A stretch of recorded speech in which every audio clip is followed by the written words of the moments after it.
more importantly, we have America's psychiatrist with us right now. Carole Lieberman joins us, board certified Beverly Hills psychiatrist. And she's been helping people survive psychologically, at least throughout the pandemic. And now she has 10 symptoms for us today. Dr. Lieberman, thanks for joining us. Tell me about reluctant reentry syndrome. Okay.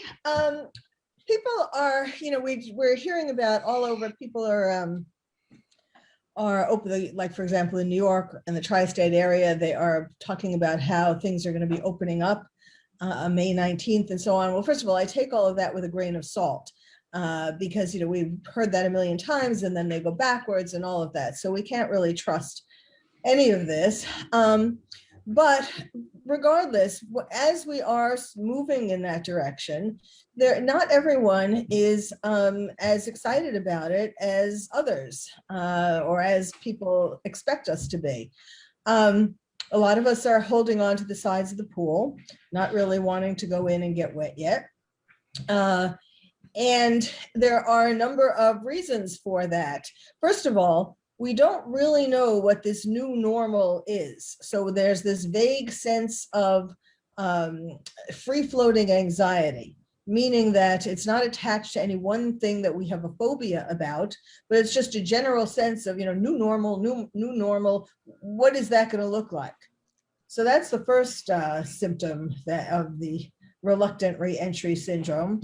And then, of course, we're going to have agoraphobia, meaning fear of crowds, because we haven't really been in crowds for such a long time. And instead, we've been taught to fear people, fear getting any closer than 6 feet.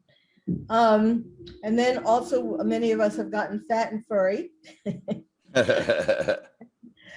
And we don't really want people to see us in that condition.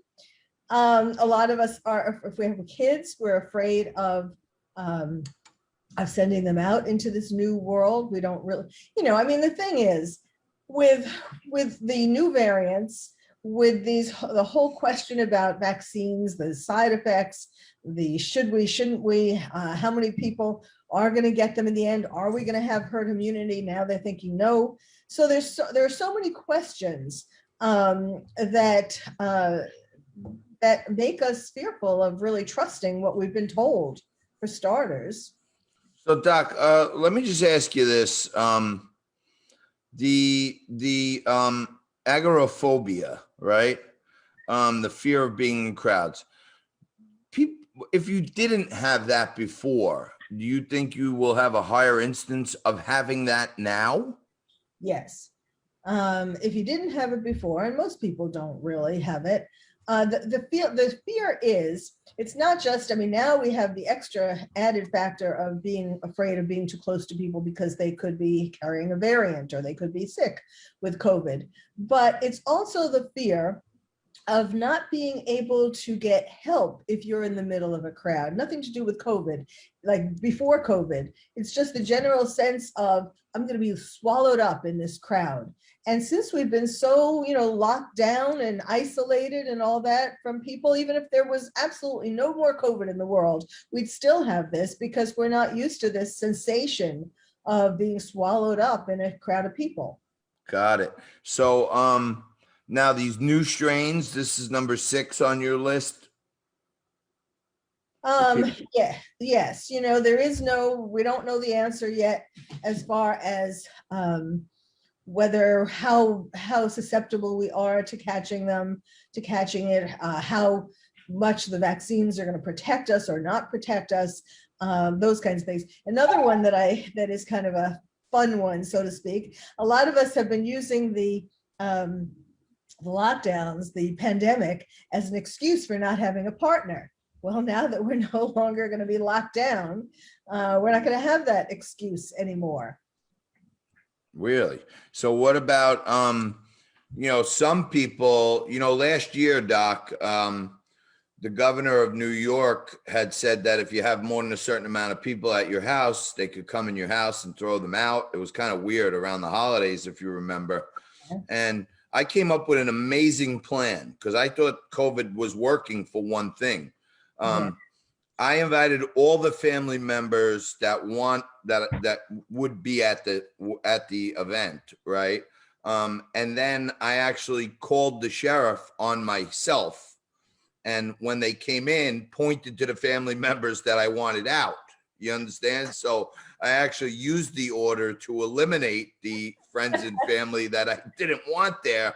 And it was really good too. I was able to protest like, no, you can't take them out of my house. Now, was this just a fantasy that you had, or did you really do it? No, I was suggesting to people if there were certain family members that they didn't want over, just call the cops on themselves and the sheriffs will remove them. But some people are dreading the awkward situations of reconnecting. I got to talk to Aunt Marie again and this and that. And yes, that is a symptom as well. You know, at the very beginning, we were trying to stay in touch with friends and family and coworkers.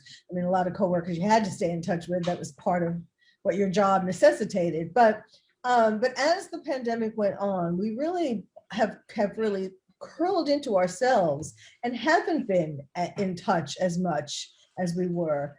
And so now it is kind of awkward. It's like, you know, what do you say? Oh, I'm sorry, I haven't spoken to you in months, but I really care about you.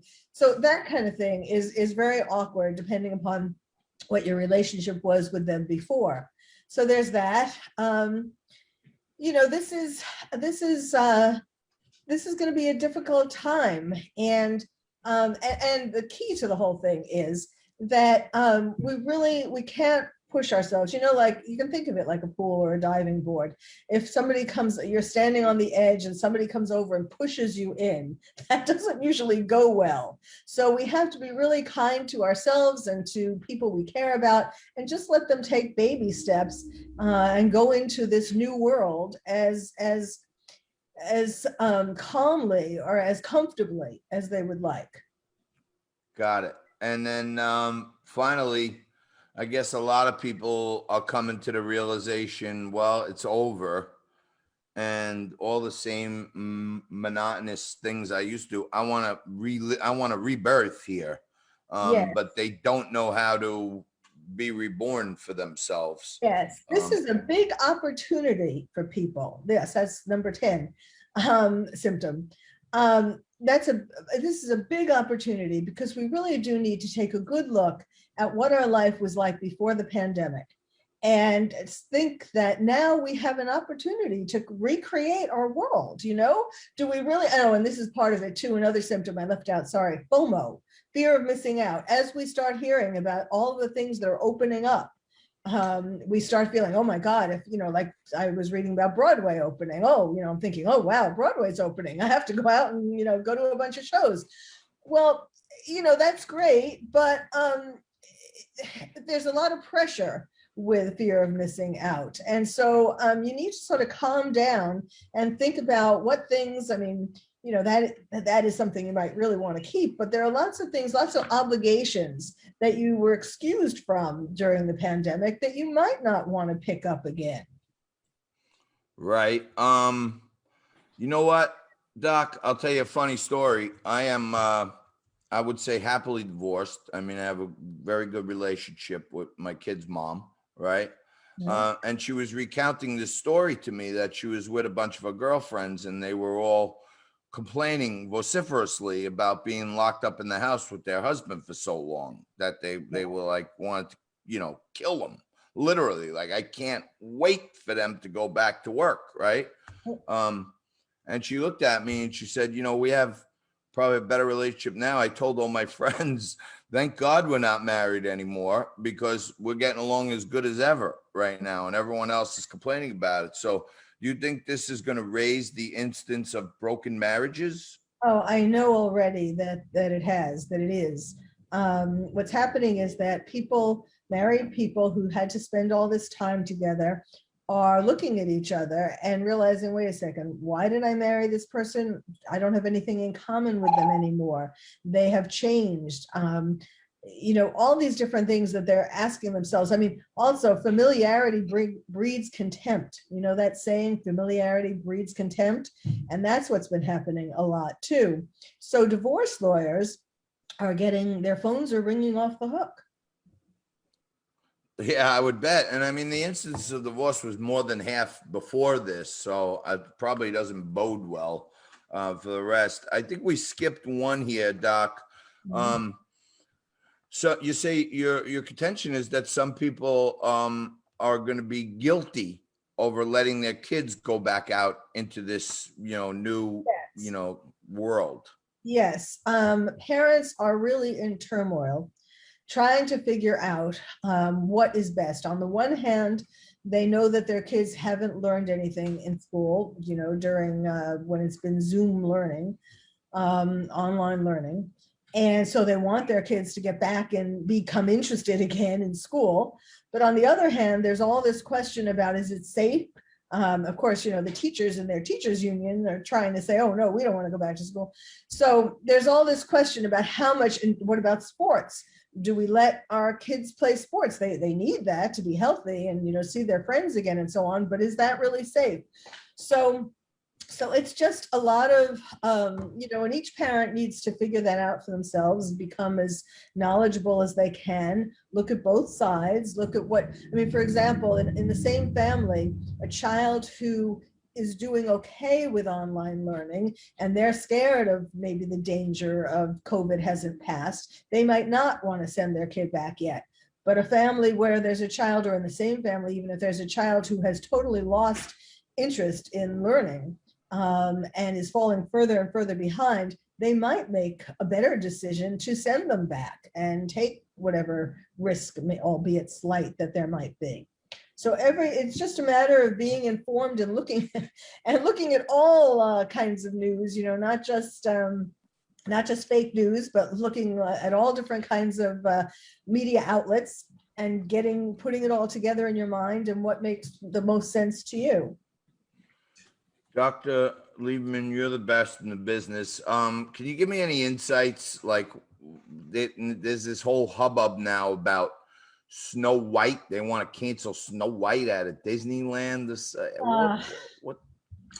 This is another example of some reason why the new normal does not seem all that attractive. It is so crazy. It is just being taken to such heights or lows. Yes, Disneyland.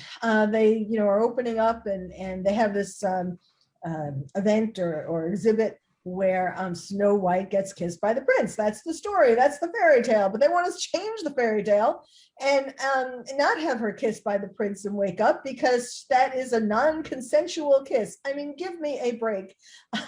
These are things that are the basis, things that have formed the basis. It's just like Monopoly, just like Dr. Seuss, all the things we've been talking about. I mean, there's no end. That's the really scary part, that they will try to destroy everything that we have taken as kind of a basis, or something that we count on. I mean, little girls love to have fairy tales and think that you're going to meet your prince and all of that. They do end up having to kiss a lot of frogs, but the point is, these are fairy tales from a long, long, long time ago, and they have stayed around for a long time for a reason, because it serves a purpose in our society. And so to just find fault with all of these things, it's just destroying the structure. It's destroying, what we count on, which makes us crazy, which makes us lose our footing. Our guideposts. I'm not saying that Snow White is the most important story in the world, but I'm just saying it's an example. I mean, they're going to go after all the fairy tales. Yeah, I got a whole locker full of Lucky Charms, because I love the Lucky Charms cereal, and I'm afraid they're going to go after the little leprechaun next. You know what I'm saying? On the Lucky Charms box. So why would they do that? Well, because he's a white leprechaun, maybe. I don't know. Maybe you should be, I don't know. Maybe that's next. Why would they go after Snow White? I don't know. Yes, you're right. You're right. No, it's a good point.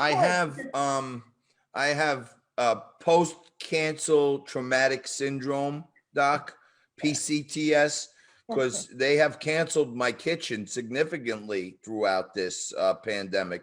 Aunt Jemima, I loved her for years. She was a staple in my cabinet, gone. Uncle Ben, everybody likes some Uncle Ben's rice. Uncle Ben's gone. So one aunt, one uncle already gone. The Eskimo pies, I always had a box of them. Eskimo pies are gone. I had Eskimo those. pies are gone? I didn't Yeah, know that. yeah, they, Oh, yep, yeah. they're just pies now. And then the Land O'Lakes butter had the pretty little Indian girl sitting on there with the one feather sticking up. Land O'Lakes butter is gone now. It's just butter. There is this isn't really, I mean, we laugh about it but this is serious stuff. People don't realize that little by little, whether it's the leprechaun or Eskimo pies, or little by little, it is taking away the things we count on. I don't mean, I mean, things that we are used to, and to make room, there's a whole plan afoot. It's to make room for the new world, the new things that are going to be coming in, so that we don't have America the way we counted on it. Yep. And that's the really scary part. One Eskimo pie here, one Land O'Lakes there. It's really a serious thing. It's the whole foundation. Right. First they came for the socialists and I did not speak up. Yes. Then yes, they came for Aunt Jemima and I did not speak up. Then they came for Uncle Ben. I did not speak up. Then they came for me and there was no one to speak up for me. So that's right. Now I'm having my waffles with no Land O'Lakes butter and some random non-gendered person on my syrup bottle. It's hurting me inside. But Doc, you're the best at this. I appreciate you always dealing with my attempts at humor, but you're fantastic. And you know what? You said it best. And everybody out there, you got to realize this. One of the key things about socialism is that they want to take away your individual identity. They want your churches gone. They want your street names gone. They want the numbers on your house gone. They want us all to be one gray generic society. And each little thing that we have a personal preference on separates us. And they don't like that. They don't want individualism. They want socialism. And that's a total dependence on government. Eat what we say, drink what we say, get health care where we say, and stay home, don't work. We'll just give you a stipend every month, a few crumbs. And they want total control of the people. And Doc, you're right. These are the first phases. And if we don't fight back and keep pushing back and punching back, before you know it, we're going to look up and say, how we get here? Oh, well, exactly. 2020. That's how we got here. Yes, exactly. All right. She's the best in the business. That's why they call her America's psychiatrist. And I need to talk to her every week just to keep all my mental conditions in place. But Dr. Lieberman, thank you so much. Appreciate it. You're welcome.